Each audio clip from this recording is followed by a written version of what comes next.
ತುಮಕೂರು ನಗರಕ್ಕೆ ಬಂದು ನಾನು ನಿಲ್ತೀನಿ ಅಂತ ಹೇಳಿದರೆ ನಾವೆಲ್ಲರೂ ಅದನ್ನು ಸ್ವಾಗತ ಮಾಡ್ತೀವಿ. ಅವರನ್ನು ತುಮಕೂರು ನಗರದಿಂದ ಅತ್ಯಂತ ಹೆಚ್ಚಿನ ಮತಗಳ ಅಂತರದಿಂದ ಅವರಿಗೆ ಗೆಲ್ಲಿಸ್ಕೊಂಡು ಕೂಡ ನಾವು ಬರ್ತೀವಿ ಅಂತ ತಮ್ಮ ಮುಖಾಂತರ ನಾನು ಹೇಳಕ್ಕೆ ಬಯಸ್ತಾ ಇದ್ದೀನಿ. ಕೊನೆಯದಾಗಿ ಏನು ನಮ್ಮ ಹೈಕಮಾಂಡ್ ಇದೆ, ಹೈಕಮಾಂಡಿನ ವರಿಷ್ಠರು AICC ಆಗಿರ್ಬೋದು ಹಾಗೂ KPCCಯ ವರಿಷ್ಠರು ಯಾವುದೇ ಒಂದು ನಿರ್ಧಾರ ತೊಗೊಂಡ್ರೆ ನಾವೆಲ್ಲರೂ ಇವತ್ತು ಏನು ಮಾಜಿ ಶಾಸಕರುಗಳಿರ್ಬೋದು, ಶಾಸಕರುಗಳಿರ್ಬೋದು, ಸಚಿವರಿರ್ಬೋದು, ಎಲ್ಲರೂ ಏನು ಹೈಕಮಾಂಡಿನ ನಿರ್ಧಾರಕ್ಕೆ ನಾವೆಲ್ಲರೂ ಭದ್ರಾಗಿರ್ತೀವಿ ಅಂತ ಹೇಳ್ಬಿಟ್ಟು ಆಗಿರಬೇಕಂತ ಹೇಳ್ಬಿಟ್ಟು ಈ ಸಂದರ್ಭ ನಾನು ಹೇಳಕ್ಕೆ ಬಯಸ್ತಾ ಇದ್ದೀನಿ.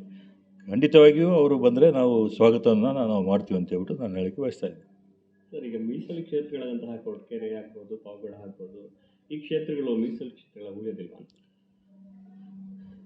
2028ರಲ್ಲಿ ಚುನಾವಣಾ ಆಯೋಗ ಡಿಲಿಮಿಟೇಷನ್ ಮಾಡಿಬಿಟ್ಟು ಏನು ಮೀಸಲು ಕ್ಷೇತ್ರಗಳಿದ್ದು ಅದನ್ನು ಬದಲಾವಣೆ ಮಾಡಬೇಕಾಗಿತ್ತು. ಆದರೆ ಆ ಪ್ರಕ್ರಿಯೆ ಇನ್ನೂ ಪ್ರಾರಂಭವಾಗಿಲ್ಲ. ಹಾಗಾಗಿ 2028ರಲ್ಲಿ ಡಿಲಿಮಿಟೇಷನ್ ಆಗೋದು ಡೌಟ್ಫುಲ್, ಸಂಶಯ ಇದೆ. ಬಹುಶಃ 2033ರಲ್ಲಿ ಆಗ್ಬೋದು. ಸೊ ಹಾಗಾಗಿ ಇವತ್ತೇನು ಮೀಸಲು ಕ್ಷೇತ್ರಗಳಿದ್ದಾವೆ ಅದೇ ಮೀಸಲು ಕ್ಷೇತ್ರಗಳು 2028ರ ಚುನಾವಣೆಯಲ್ಲಿ ಮುಂದುವರಿಸ್ಕೊಂಡು ಹೋಗ್ತದೆ ಅಂತ ನನಗೊಂದು ಭಾವನೆ ಇದೆ.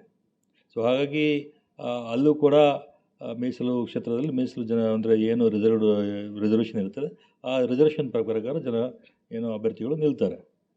ಕ್ಷಣ ಕ್ಷಣದ ಸುದ್ದಿಗಳಿಗಾಗಿ ಫ್ರೀಡಂ ಟಿವಿ ಸಬ್ಸ್ಕ್ರೈಬ್ ಮಾಡಿ, ಲೈಕ್ ಮಾಡಿ ಹಾಗೂ ಫಾಲೋ ಮಾಡಿ.